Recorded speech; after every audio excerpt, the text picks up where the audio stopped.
we are into our first bans phase. And there's a Z ban right off the board. Yeah, talk about a high-impact mid laners, Z being banned away because Fnatic is purple side. The only game there will be purple side tonight is today, or today. First game. Tonight is today. It is Almost today, tonight, and it is the first game. Everything else is G2 on purple side.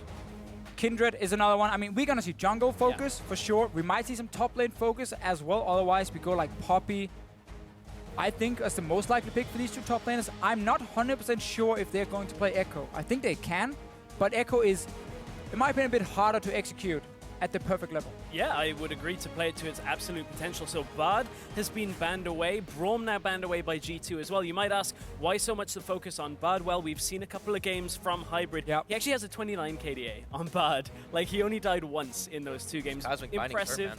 Yeah, exactly. He was great at setting up G2 for fights. And I think this also hits G2 in a lane where they could have gotten a small advantage. If we have standard lanes, the Bard is very, very strong. And Rekkles and Klaj have been very passive laners most of the time. Laning into a Bard and let's say a Lucian or Sivir is very, very difficult. So I feel like Fnatic bans away. Also just the pick potential Bard offers. But this is an obvious first pick when Kindred is gone and Nidalee is gone. Graves is the remaining tier 1 jungler. Yeah, with that Poppy banned away as well, they'll see some of the top lane already hit, but with Graves picked up, Fnatic looking to answer. From here, though, we get to see where does the priority go. Alistar's still available, and with so much focus now on supports, could be opting for that early rotation for Alistar for Fnatic. Sure. Trundle is also up as a support pick. Obviously, we look a lot at Trundle, Poppy as top lanes, but again, also that Ekko that snuck his way in. Yeah. When Trundle is available, then Maokai falls slightly down in priority, and also why you don't see a Sivir Maokai first rotation coming in for Fnatic. But also when you have double support ban, double jungle ban, you know, the remaining top tier picks in those roles will of course go higher and higher. And that's why the Graves, that's why the Alistar. And with the Sivir being locked in for Fnatic, there's no rush for G2 to look for their AD carry. It's like Lucian when it comes up. Emperor, half of his regular split games were on Lucian. It's kind of like written already in there before you ever see it. And he's been a beast on it, but at the same time, G2 not having to show that hand, go ahead and grab themselves the mid laner Lissandra, a pick that Febiven had immense results on last week. Yeah, and now obviously for Fnatic, we had some fast picks coming in because teams very clearly expected like the Graves first pick. So Fnatic said, okay, Sivir is open, we take that one. And then as we talked about the Alistar with these support bans, Trundle is more than fine being swapped into a support role for Hybrid as well. And you can then still pick a Maokai or an Ekko up top lane for Kikis. Also played a lot of Nautilus during the split. Fnatic though right now needs to decide, do we want to save counter pick for top lane or for mid lane? Because Lissandra has already been locked in on the side of G2. I think you can pick your mid laner here and save the pick for Gamsu, but does he really have any counters or is it just another tank? Well, we're actually going to find out. It's actually going to be jungle for it. Oh, the last second swap to the Lee Sin for Spirit. I was going to say locking Ryze and Ekko does, although they have flex potential for both top and mid, does lock your solo laners. So with the last minute change, now there is still that flexibility in the draft. Man, we saw some nasty Ekko play. Wow. Definitely expecting to see some good things out of Gamsu. Still be able to build that tank up, and G2 get a quick lock-in on their side. Kalista Thresh. Yeah, this lineup from G2 is very, very strong in the early to mid game. We have still a fantastic strong 2v2 lane in Kalista Thresh, despite some nerfs coming in. Into obviously a melee support, so you have double range first of all for G2. At the same time, Trundle into Ekko is actually a good matchup for the Trundle as well. Ekko later on in the game becomes extremely annoying. He can go QSS against the Trundle and you won't kill him 1v1. But G2 are just stacking very, very strong lanes here, and then this double teleport we expect to see. Yeah, you have to expect to see it, especially when you look at the likes of a Lissandra for PerkZ. Now, will Fnatic do the same thing they did against Vitality, which is pick this Kassadin, which is going to be able to punish later on in the game? Keep in mind that as G2 are trying to utilize this setup with strong side lanes, there is the potential that G2 don't have the fastest push in the mid game against Fnatic right now. It's not like they had the Azir that was good at pushing turrets. Kalista is fairly short range, has to step forward, so this Kassadin is ever so slightly harder to punish than Vitality had the opportunity in game 1. And also, last time Fnatic ran the Kassadin, it was with an Ezreal as the AD carry, so he's very slow when it comes to also clearing his wave when you move into mid lane. Sivir is of course very good at wave clearing. but it is double TP 1-3-1. It's exactly what we expected. And again, coming into this pick and ban phase, we said these two teams, they share the same kind of play style. Yeah.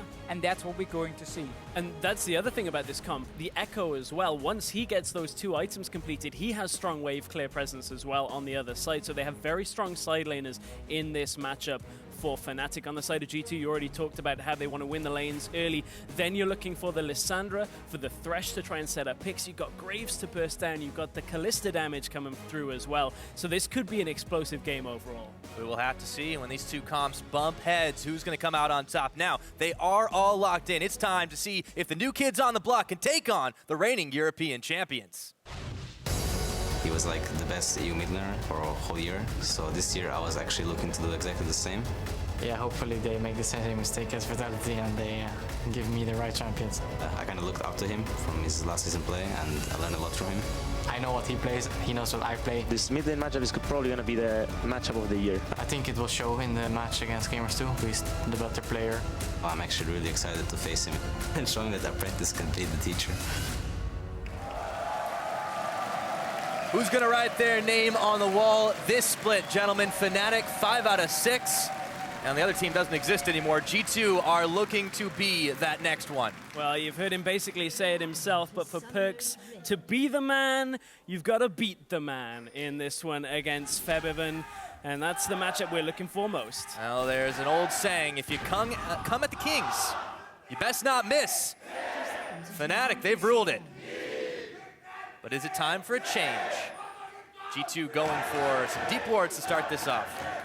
Yeah, again, G2 here wants to go in and try and secure these standard lanes for themselves, and they want to see if they can spot out Fnatic. Early on, we can see on the bottom side, Rekkles and Klaj has moved their way in as well, placing a few wards. But really, these compositions here, again, this is what 6.6 is all about. These 1-3-1 compositions with double teleport. The mid laners will follow each other to the same side lane as well, but there's just a difference in how you want to play it. PerkZ wants to be the man engaging, TP flanking in, where, of course, Febiven wants to be the man who follows his team when they go in. He wants to be the guy assassinating the backline. So difference in how they are going to play the team fights, but they're going to be very, very important, both of them. Oh, yes, absolutely important. And in these kind of games where the double TPs are on both sides, you're always looking for the opening for when you have that teleport advantage. If somebody greedily TPs back to lane, instantly you have the ability to look to attack a weak point with both of your TPs. So that's the kind of opening that G2 we need to see if they can force. And we just saw the Fnatic dual lane stay around mid lane for quite some time, waiting until the very last moment before they moved. They didn't spot anyone until in the end. I think the ward at Raptor camp they had placed did see G2 moving to the bottom side with Kalista and Thresh. So we get the lanes of Fnatic we're looking for. Should, in a sense, slow down the game a little bit for them. They don't have to worry about all lanes getting pushed in and Graves suddenly invading and the Kassadin is struggling in the mid lane. Now we get to share farm and we get to share some tower gold.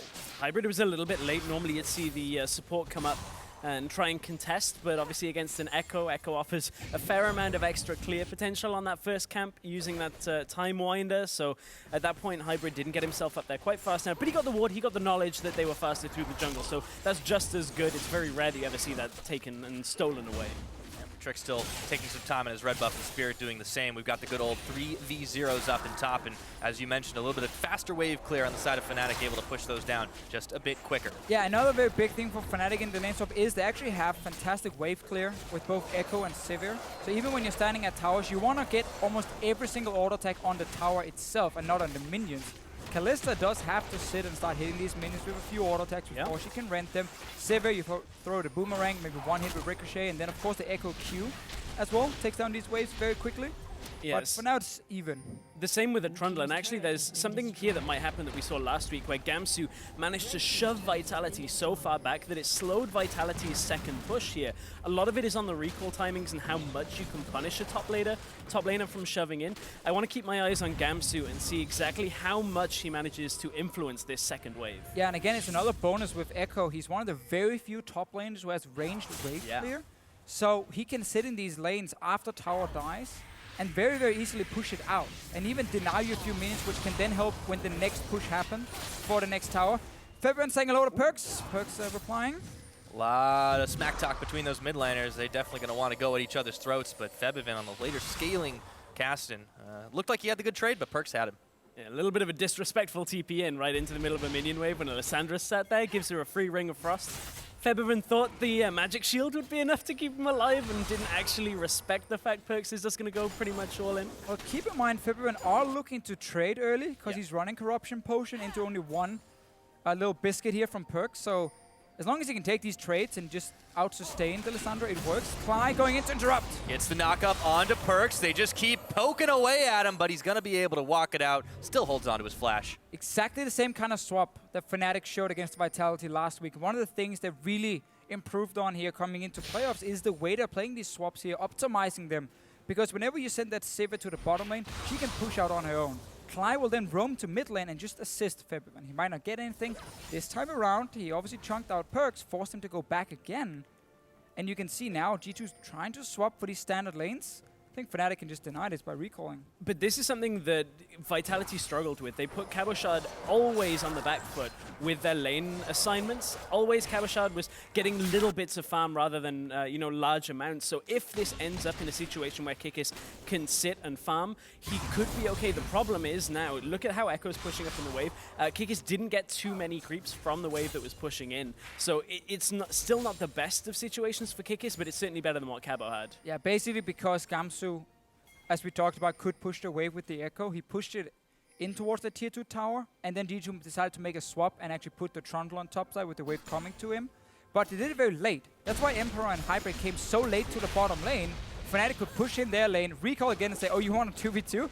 No, we're just going to swap again because we're actually ahead of you right now in the play. And now to get a Rift Herald and then can grab that wave on top side and start hitting on that tier 2 tower. That's why Trick is showing as well. Yeah, not only that though, you look at how Fnatic were moving on the map. They maybe could have looked for Kikis at the same time, but obviously now that Rift Herald's been taking Kikis, there's a big warning that there's a bunch of people on the top side, so he's not going to die in this situation. Fnatic don't even look to commit for it. No, don't really need to at all. Gamsu able to start catching back up in farm. He had been left a little bit further behind in all the aftermath of the shoving around back and forth. Speaking of farm differential too, Rekkles has been hard-pressed to catch up to Emperor, and he's gotten the cold to that end, but no answer on G2's AD carry, who with Hybrid continues to push down this bottom side, but don't want to meet their opposing duo. And a lot of the reason was the time there that Rekkles spent up on the Rift Herald as G2 were in the bottom lane. They just got that extra farm increased right now. A lot of it is also about the experience as well for both of these AD carries. Very influential level 6 point for both. So it's something we'll track as we go through, but both are level 5 right now. This farm difference should even out because Sivir tends to just farm up a couple of creeps faster than Kalista can extend her lead. I really like this move from G2 though, after pushing up the bottom lane, realizing let's not stay and try and harass them on the tower. No, let's go mid straight away. It's a Kassadin. He has no proper wave clear to start getting a bit of damage on this mid tower, and we know this mid lane matchup is so huge. Early advantage for Febiven because Klaj had that gank in mid lane, and also Kassadin is a good pick into Lissandra here. Early on he gets pushed in, yes, but he can farm just fine. Both these mid laners, I mean, if you look at their performance throughout the split, PerkZ has been like on fire since week 1. He literally came in and was like, all right guys, I'm going to be the best mid laner here. I'm just going to win almost every matchup. Yeah. Febiven was a bit of a slow starter, but he's really caught up now. I mean, he's playing extremely well coming into this playoff. Starting to look like his form of last year when he was pretty much in the same boat that PerkZ was coming in out of Challenger Series as they picked him up at H2K and just becoming a massive stand-up carry. Also on this Kassadin last week versus Vitality when it wasn't punished early on, he was able to shine on it. More than that, he was burning holes. And the thing is, Kassadin, a lot of people will remember old Kassadin where everybody say, oh, just pressure him pre-6 and he's fine, just kill him a couple of times. Thing is, Kassadin now is a fairly safe laner. You still can get his flash, but unless you're stupid, you tend not to die on it. And Febi even showed us last week, it's like, hey, my flash got burned level 1 from Kasing roaming mid.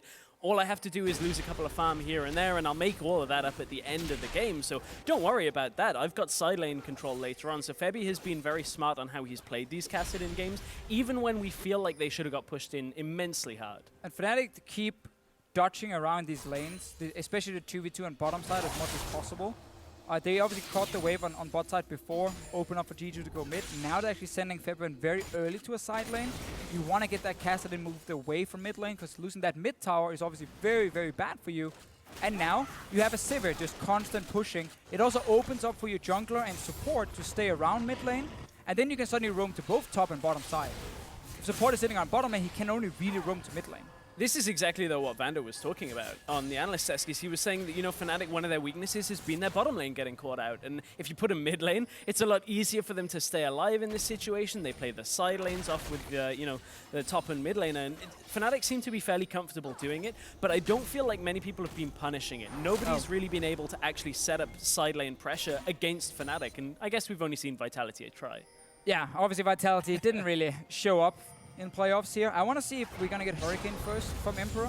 I think if you want to keep Kalista to try and put pressure on the Kassadin lane, you keep Kalista and of course the two supports, or the support and the jungler here staying around him, and you try and push in that Kassadin and apply pressure on that lane. Hurricane first is a fine item for the extra wave push, but he hasn't gone back yet and bought anything other than those 2 daggers. Have to keep eyes on that one, but in the meanwhile, we'll turn our attention up towards the top side where the 2 tanks and bruisers start wailing on each other, but Kikis is the one who opts out of that one a little bit quicker with everybody getting their ultimates at this point. G2 starting to push up on bottom side. And this is the play we just talked about. You know, you have your Kalista pushing against the Kassadin, because if you put Lissandra side lane now, they just keep going even, really. Lissandra will have a slight push advantage, but now we have level 6 or 8 on Kassadin. He can actually be a threat, so you keep the AD carry. And you want to push in that lane and potentially then rotate to mid and apply pressure on mid tower 4v1. But it's tough because Fnatic are around defending. They're reading the play. And the other advantage right here is by attacking the global on the bottom side, if Fnatic make a mistake and a fight starts out, it takes so much longer for Rekkles to come from mid lane over to bottom than the double TP is coming out from G2. If you're constantly attacking one of those teleports, it gives you pretty much an advantage on that grouping time on that side. So G2 had that as an option. It's not the primary play they're looking for, though. No, and G2 will be able to grab themselves their first dragon here. Fnatic not really able to respond in time. Gamsu didn't have his teleport available, but no one really wants to fight as much over this dragon anymore. Instead, Fnatic take the opportunity to just send Spirit for some counter jungling. Yeah, and this good thing about having that 3-man on bottom side is if you can get a mid tower, well then worst case, you know, boo-hoo-hoo, sad for you, you get a dragon instead. Like, it's a consolation prize. Yes, I mean, you kind of win out no matter what from the play. There's a potential for Kikis to be in danger here. There is obviously he's asking for help. Teleports oh, he's Kikis, fine. Yeah. And so is Spirit. Ward hops. Kikis was looking to chase on, but nothing doing there. And Gamsu was also there to back him up. Yeah, Gamsu's just prioritizing the farm, though. By kind of forcing Kikis to check the jungle, what it did was mean that Kikis can't absorb the experience and farm from the wave up that far in the lane, so it forces him to delay his recall that comes after he gets it. So basically, it just opens up a slight window on the map. Should Gamsu have the area to go cross-map, I believe his teleport is about to come up. But just because Fnatic has now gotten out of this early game, even with a small advantage, by having that Kassadin side and having Sivir versus Kalista, they're going to have a pretty strong bottom side of the map. Spirit is finding hybrid. Gamsu and Kikis as well trading on top. Still small fights back and forth. Gamsu knows he doesn't want to take that one. Klaj is forced to burn his flash into the Raptor pit to evade the rest of G2 eSports. But yeah, as you said, that slim lead still hanging on for Fnatic, and they are looking to continue to grow it ever so slowly and build that into a big investment. See if they can get something on top side. Gamsu is down to about 40% HP. Kikis just want to push it in and have backup to get pressure on tower. Again, G2 are the team looking to snowball this game here. So by them constantly moving around, moving away from mid lane, pressuring this Ekko off the tower. Well played by them, but they have to keep in mind they have no wave clear mid. It's a Kalista. She's not going to wave clear. No, not especially not on her own against the Alistar. She's fairly short range as soon as she steps up. Unless you can hop away correctly, it's kind of difficult. The Thresh is around, though, to keep her alive. Speaking about that top lane, we saw Gamsu dropping fairly low. Even though Gamsu is eventually building tank on this Ekko, at this point in the game, he's not particularly tanky himself. He's only gotten the Sheen route first for that extra damage. Not actually wanting to trade too much with Kikis, so it does mean in these early parts of the game, Gamsu still needs some extra time to get tanky overall. Especially didn't want to deal when Kikis was bringing friends to the top lane. So as a result, G2 do knock down their second turret of the game, get themselves right back even in that gold game, and they pick up a Rift Herald to top it off. We are seeing a G2 team, though, who through their 9 weeks of LCS, before we came into playoff, very often would have games where there would have been 3-4 fights already. Yeah, extremely aggressive in the way they were looking to gain advantages through skirmish. Here they've actually been playing the macro game. That little move before going top, and they're not looking for gank. They just want the tower. Yep. Hybrid goes back to mid lane because he knows that Kalista on her own cannot wave clear. But he also knows they can take top tower already, so he goes back mid, forces Fnatic off, and they just play this little game where they know they have the stronger early game. So as long as they're the ones being proactive, putting pressure on these towers, Fnatic has to respect that. And they can't overextend. Klaj had no flash, obviously. And just a good little move again by G2, and a lot more macro focus compared to just fighting. This is the question we had for G2 coming into these playoffs. We haven't seen them play for 3 weeks, and we had to ask ourselves, was G2 still going to try and overextend and overfight and end up outplaying themselves? Remember, the last time this team lost, they were 5K up against Fnatic, and then Kog'Maw happened. Yeah, then Kog'Maw happened. They stepped in the back of the Baron pit and ended up suiciding in a 1 game. Luckily, that is gone. Yeah, that was. We're not going to see that anymore. Yeah. Thanks, Rito. Yeah, I'm glad that one's not there. But now we've got Ekko, who's not quite the same impact, but certainly he's a different kind of problem. Pretty strong as well. I mean, the key thing with this tank Ekko is that Ekko is a champion that was meant to have specific sets of weaknesses, that he's either meant to dart around a fight and kind of jump in, jump back out because you can't take prolonged amounts of damage, and then ultimate yourself back to get the health back for more damage. Now you just sit in the fight and stay in the fight, stun 3 people twice over, ult back to get your health back, and still kill people with base damages from the passive. Yeah, I mean, he's strong for sure, but we got to look at items, obviously. Yeah. You know, Iceborne Gauntlet, Sunfire, that little combination is what a lot of these top laners use to become too strong, honestly. Yes. As an AD carry, often you don't feel very useful in team fights, trying to hit a tank with like 200 armor. I think tanks don't feel very confident either. Well, that's why you have a Trundle. Yeah. Because then when you stack your armor, he takes your armor, and then he starts beating you with a club. That's pretty much Trundle. That is how you troll. So G2 still staying bang on even with the 1 tower advantage. There really isn't any opening for Fnatic to respond to this one. Where do they go from here? Well, keep in mind, Fnatic are not interested really in saying anything at this point. They just want to let G2 play this game. As long as G2 plays it very slow, Fnatic is scaling up. You need 2 items on this Kassadin. The problem is this top lane matchup. Yeah, we might get to see the first blood. Finally, Trick coming right back where he needs to be. But Gamsu, chrono breaks. Trick trying for the long shot. It was not enough. 1 more bite would do it, but Kikis is still trying to chase him down. Gamsu with the speed boost, but he's running towards the wrong tower. And Fnatic is pushing mid lane now, Pyra. He's going to try to go for the execute, but that's not going to happen. There was no tower in sight. First blood goes over to Kikis now, and Fnatic running all through mid, and teleports canceled everywhere. Yeah, so Fnatic were pushing down mid lane because Gamsu bought so much time, but then instant reaction from PerkZ with the teleport. Again though, Fnatic were able to hold mid lane, hold the bottom lane. Top lane is the issue. There was a blind pick Ekko coming in, and Trundle was already there for G2.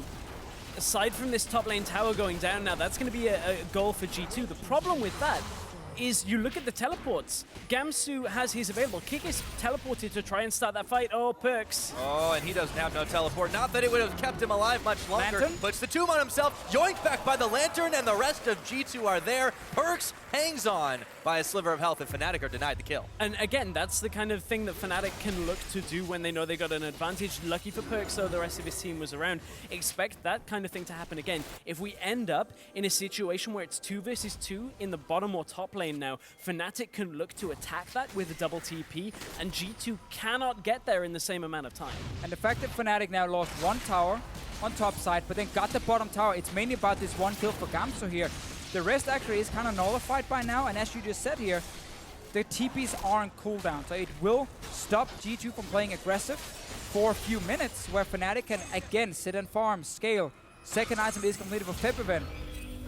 In the end, the minions are helping, and then the TP in mid lane. Nice reaction from PerkZ to stop the push. It's this second one, though. At this point, Kikis is clearly like telling with the rest of the team, I'm coming in, I'm TPing, and then they don't really respect the Sivir ult being able to get them away from here. PerkZ, we think he's in danger, but when there's a... Well, he is kind of in danger. Well, you think it's safe. They pinball him around a little bit, but then he gets yoinked back himself, right? Febiven, for himself, is able to walk away. Rift walk away, I should say, from Kikis. Dragon's now live on the field, and a lot of Fnatic and G2 members hanging out in this Riverside. Looking to fight over it, but just trying to deal a little bit of damage back and forth. You gotta look at it though, man. 2 item Kassadin before like that 20-minute mark. It's getting fairly scary.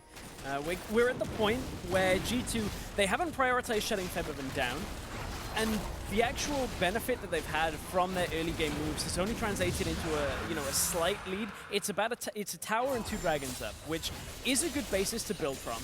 But unless they can really play around this Kassadin effectively, not allow him too much freedom on the map, this is a rough way of dealing with this game for G2. It may not be enough to shut down Febiven. He was just so crucial in those fights against Vitality. This man has been able to do things that I would not have believed if I hadn't been watching those games myself. So G2, you know, timer might be looming over their heads in this one. Yeah, especially also a guy like Emperor at this point. It's like an AD carry nightmare in the late game when you face Alistar, Kassadin, Ekko. Like, you're not supposed to deal any damage, basically. You will get chased down by multiple members of Fnatic, and then it's all about what can this Trundle and this Lissandra do with their teleports. Can they actually get in the backline, you know, take down Rekkles? Or will G2 be forced into situations where you're just trying to survive? Like Kassadin jumping in every time. And it's why it's such an issue. It's why we talk so much about it. The fact that Fnatic are keeping very even in goal with this comp here, with this scaling mid laner. The thing we have to look at, though, is how G2 have picked up objectives time and time again throughout this early game. So there are, you know, these increases. Now they got another Rift Herald. I think it was Fnatic actually took the first one. But you mentioned Emperor in that. Interesting that he goes for the Kalista. The Lucian was available. G2 as a team rely on their AD carry for damage the least out of any team in Europe here. That damage is supplemented by Trick out of the jungle. He's played a lot of Kindred, a lot of Graves, these high damage champions. So this is maybe an example of Emperor going, well, we don't need the Lucian for damage. Let's get the extra teamfight presence, the ability to start a fight with this Kalista. Yeah, especially a guy like Hybrid will benefit a lot. We heard as well Vander on the desk talking about how Hybrid in teamfights is a fantastic support. He really knows what his role is. Normally it is on a Braum.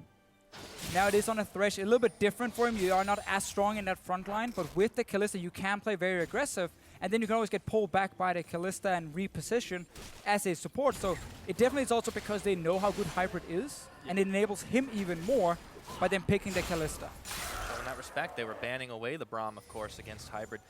And for G2, you know, these guys coming in to this week, it did seem a lot closer than what we would have expected to call this, even if we thought Fnatic were going to win versus Vitality, which I think surprised pretty much everybody.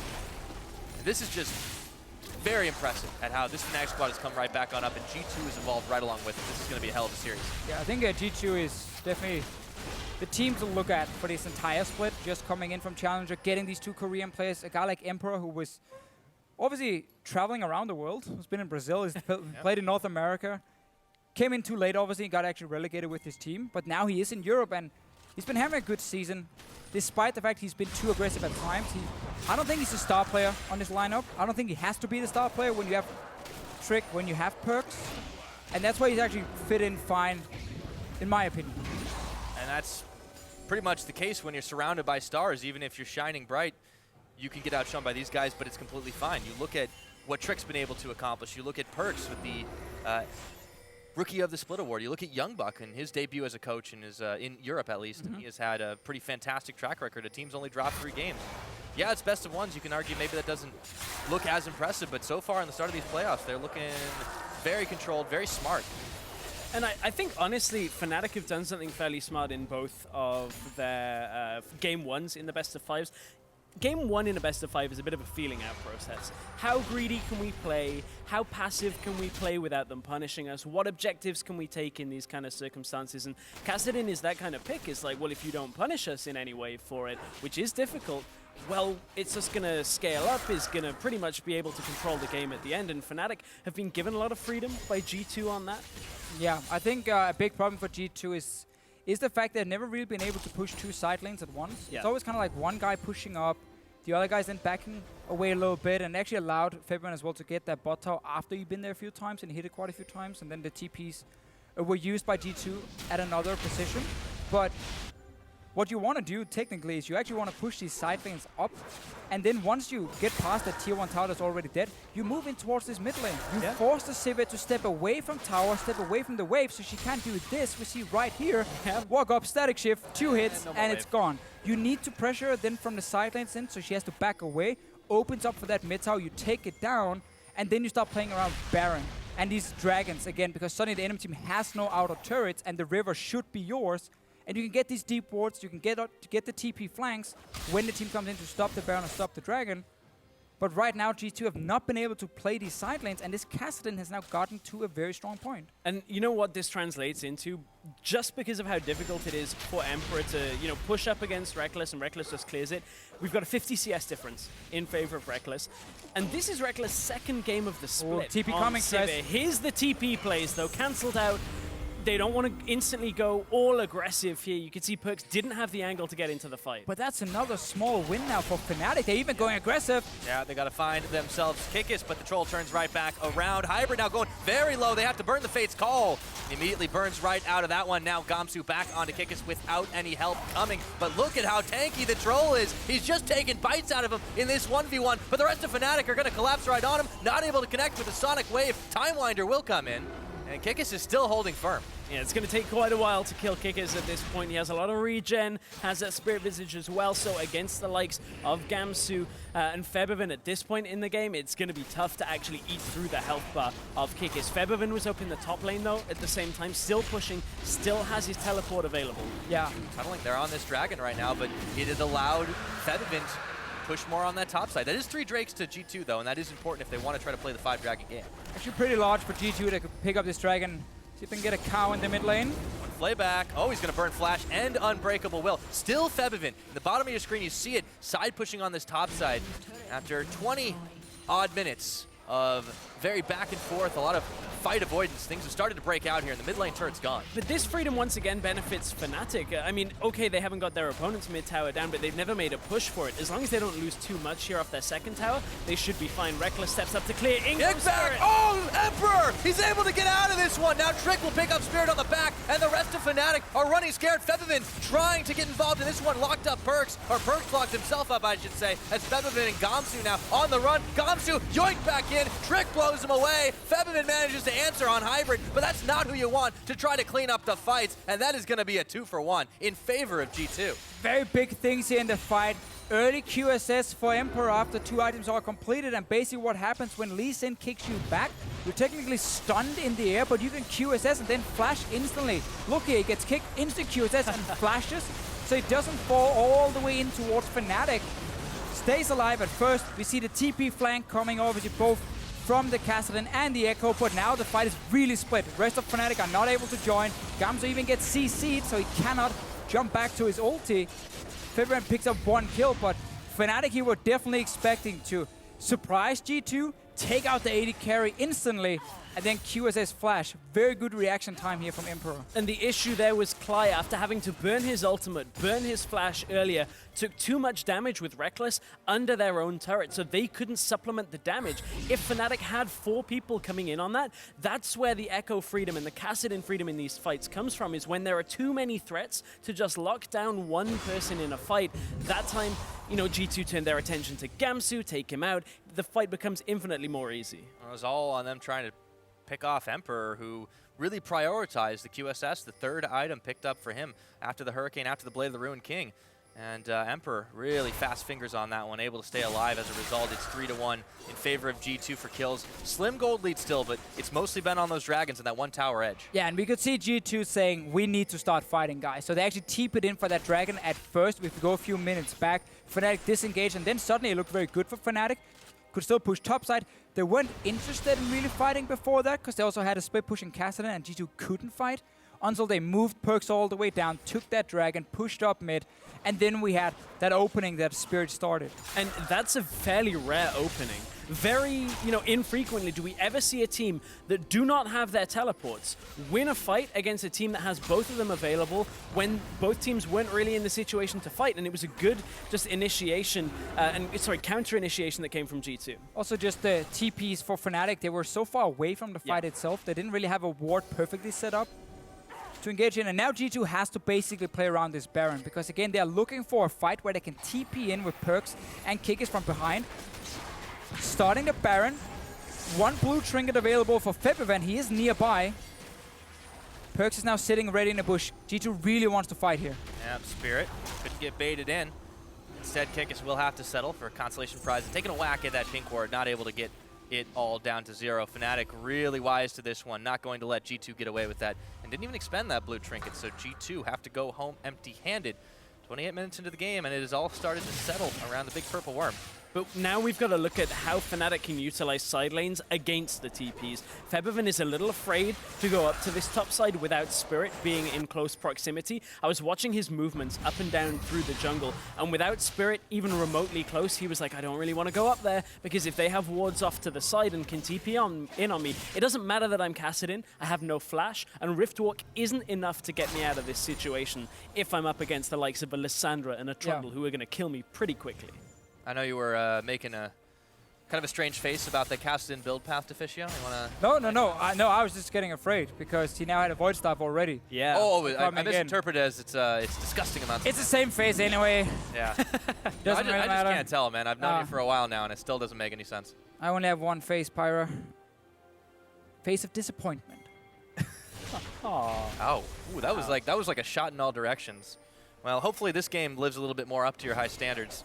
Another minute and 15 seconds on the next Dragon available. G2 holding on to that 1K lead. They've been able to take Dragons pretty freely this game, and it gives them a lot of an edge once they picked up number 4 to start threatening for 5. Yeah, and something with these, again, double TP compositions where, as we talk about so often, it's about pushing these side lanes in, because once you push it up to an enemy tower, the river is yours. You can take the objectives, Rift, Hell, Dragon, even Baron.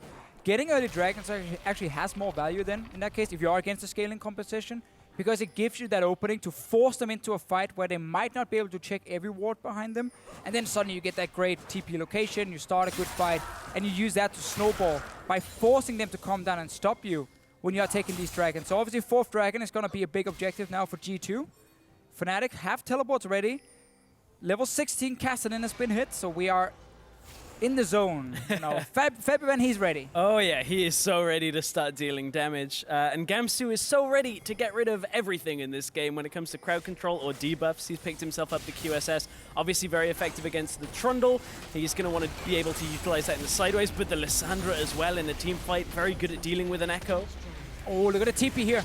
That was a nice quickie by G2, but will be quick enough. They look for Klaj. He's unbreakable. Can he walk it out? Gets a big old knock-up on 4 members, and he knocks headbutting back. Spirit trying to pinball it all around, and the fight is going completely haywire. Emperor in the back dealing as much as he can, and he picks up Klaj. Now the side of beef is cut. The rest of Fnatic are starting to crumble. Gamsu and Febiven going low. PerkZ almost able to make the outplay, but not quite enough. It's going to be a 2 for 4, though, and G2 come up huge. Gamsu got locked down with Febiven in the middle of that team fight and still has his QSS available. It was a catch onto Klaj that kicked that fight off, and look at the death timers. This is going to be critical damage coming out for G2. Yeah, 1 inhibitor. It's already going down. We're 31 minutes, and the base just got cracked because that fight went completely nuts. But no minions still here. Can Spirit save the day? They're wailing on the Nexus turrets. Trick is actually tanking it all up. Spirit going low. They knock him back. They take him out. That's an ace. There's still death timers going. And it's only Klaj coming now. That's not enough for Fnatic. G2 looking to finish. This is going to be an abrupt finish indeed. Trick going a little bit low here, but there's no more damage left, and Klaj can only help but watch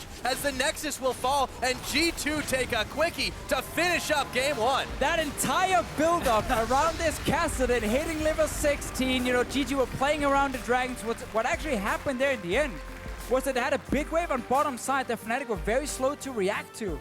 They come down, trying to like sneak in behind G2, and they're like, well, this is what we want. We want you to come in here, split up so we can engage onto you, and PerkZ TP's in. Fight is very split up. Febiven joins late, and then suddenly everything is lost. Yeah, and a lot of that is you have 2 high mobility, team fight loving mages. You have an Ekko who's playing tank and a Kassadin who should be able to survive a lot. They stand on top of each other. Lissandra is just like, oh, okay, well, we can crowd control these people in place. They're not dealing damage. The first thing Febi had to do in that fight, by the way, is ult out of the fight to reposition. Yeah, PerkZ went on to him. Lissandra ult straight away. So this, you know, this Kassadin in that fight actually didn't do too much. Yeah, and I wanted to actually get to the point where I was like, well, if they can lock down Febiven, something will be able to happen. And then all of a sudden, all of this careful build-up, all this planning, it completely is undone. And G2, after all this crazy macro game, they win it off a fight, of course. I really think Fnatic were sitting there talking about this 4th Dragon, how now it's time to go down and stop it. We have level 16 on our mid laner. This is everything we've been farming for and like kind of delaying the game for. We saw how they were normally not looking for fights other than the 1 engage in mid lane from Spirit where they thought they could catch an AD carry. But now here in the end, because they maybe got too eager to fight, they end up sneaking in around and like was completely split up, and then they lose that one fight and the game is over because of the long death timers. Yeah, and that was it. I mean, that's all you can say about Entire it. build-up is gone. Yeah, I mean, that's game one's already locked down. We're going to go ahead and send it back to the analyst desk to discuss how they put a new meaning on sudden death.